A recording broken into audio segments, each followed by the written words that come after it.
Youth global foundation UK প্রবাসে মহান মুক্তিযুদ্ধের সংগঠকদের সম্মাননা জানাতে সাংবাদিকদের সাথে এক মতবিনিময় সভা অনুষ্ঠিত হয়েছে বৃহস্পতিবার। বিস্তারিত জানাচ্ছেন আমাদের গ্রেটার ম্যানচেস্টার প্রতিনিধি Shah Mobashwir Ali. Youth global foundation ইউকের উদ্যোগে আগামী ২ ডিসেম্বর ২০২৪ যুক্তরাজ্যের ওল্ডহামে অনুষ্ঠিতব্য পঞ্চম জয় বাংলা উৎসব ও প্রবাসী মুক্তিযুদ্ধের সংগঠকদের সম্মাননা প্রদান অনুষ্ঠানকে সফল করতে স্থানীয় সাংবাদিকদের সাথে বৃহস্পতিবার এক মত বিনিময় সভা অনুষ্ঠিত হয় ওল্ডহামের স্থানীয় একটি হলে। মোহাম্মদ দুলাল মিয়ার সঞ্চালনায় লিখিত বক্তব্য পাঠ করেন সংগঠনের সভাপতি সৈয়দ সাদেক আহমেদ।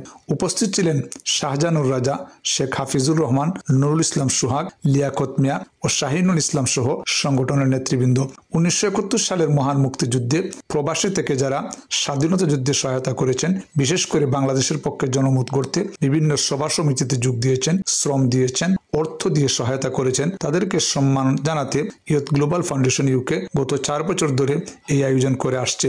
অনুষ্ঠানকে সফল করতে সবার সহায়তা প্রত্যাশা করেছেন আয়োজকরা। ইউকে ইয়ুথ গ্লোবাল ফাউন্ডেশনের উদ্যোগে আগামী ২রা ডিসেম্বর ২০২৪ ওল্ডহামের ইস্টার্ন প্যাভিলিয়ন ব্যাংকুয়েটিং হলে অনুষ্ঠিত হবে পঞ্চম জয় বাংলা উৎসব এবং প্রবাসে মুক্তিযুদ্ধের সংগঠকদের সম্মাননা। মহান মুক্তিযুদ্ধের সময় প্রবাসে থেকে যারা বাংলাদেশের মহান মুক্তিযুদ্ধে প্রবাসীদের পক্ষ থেকে জনমত গঠনে সহায়তা করেছিলেন, অর্থ দিয়ে, শ্রম দিয়ে সহায়তা করেছিলেন, তাদেরকে আমরা সম্মানিত করব আগামী ২রা ডিসেম্বর।